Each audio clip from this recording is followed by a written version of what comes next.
I've always had the desire to be in the fire service or be an EMS or some type of first response. I come from a long line of EMS. My dad and brother are both public safety. My several cousins are public safety. I originally thought I wanted to be a nurse, and my dad was like, nah, I think you'd like this better. So then I just never transitioned to nursing. It was exciting to hear that our crew got nominated and recognized for a flight that we did, but also to something that we do every day. To be recognized was very special because this was one of the calls that I will forever remember. We were all just sitting around in the recliner, and we originally got staged. The dispatch, they toned us out for staging for a shooting. We were getting ready for that, and they said, correction, this is for a shocking. It's an electrocution. My initial thought process was thinking, okay, somebody got into a panel or a plug or something of that nature. Was not expecting it to be a lineman. Then they told us, as we were in the process of responding, is at a construction site. Okay, this might be something even more than that. When we got there, the patient was already on an AED. I will always remember this. So we're cutting his clothes, and I started to cut his sleeves. I remember it just getting darker and darker and darker the farther it went down. And the only thing I could think about was his poor coworkers. Like, that's the only thing in my head that I was going through. I was like, these poor guys are about to see their friend in a completely different light. Leadership has been on a lot of the critical calls that I've been on. I've been on scenes to where my chief will come up to me, behind me, and she'll go, hey, what do you need in this moment? And it's pretty cool as, you know, the low man on the totem pole, whenever you hear your chief just behind you say, hey, what do you need in this moment? And you get to tell them like, hey, I need this. And they go, yes, sir. And they go grab it from the truck. That is incredible support.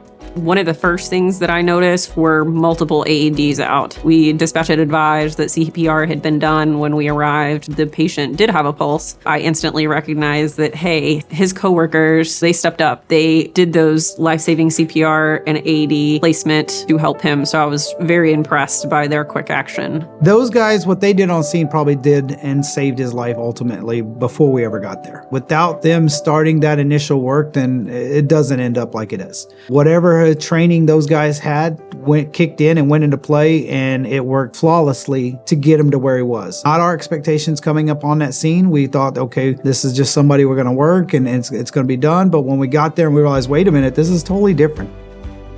I was pretty much tasked initially with the helicopter task of arranging helicopter and the flight crew coming in because we knew we would need them. I remember hearing it come out over the radio. It didn't actually get initially dispatched for our base. So I remember hearing the Whitney base get dispatched and think, oh, that's a big one.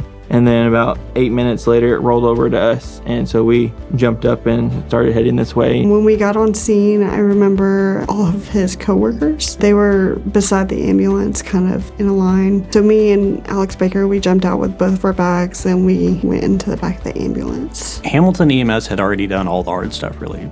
The patient was already intubated. He was already on sedation. So we assessed the patient and his wounds. We verified airway placement, switched him over to our equipment, loaded him up, and just took him to Dallas. When we landed at Parkland on this call, CareFlite 1 had just actually transported another burn patient, and they were there. And as we landed, the crew had just finished with their patient, so they came out and helped us. Again, it's just the teamwork on every side.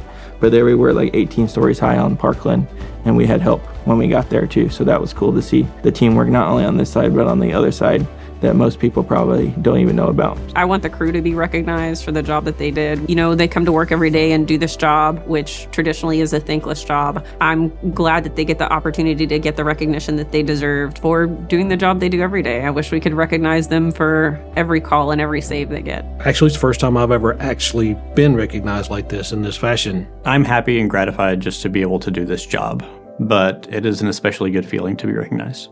I think it really showcases the great clinicians that we have here. I really think we have some of the best. And I think just having this for a second time now really shows the community that when they call 911, they're going to get really great hands to come help them. It's exciting to be recognized for a job that I care a lot about, a job that we pour a lot into, and oftentimes it goes unseen. In 23 years, I've never seen anybody that had had an injury of that sort that was still very much a working call. There's a whole lot of teamwork that took place. With AHA classes, they talk about the chain of survival, and with this case, everything just lined up perfectly, and he survived because his coworkers were there immediately. They put on the AED. He had a great crew with EMS. They got him intubated. They started treating his pain, and we had a great crew on the aircraft, and we were able to get him where he needed to be quickly.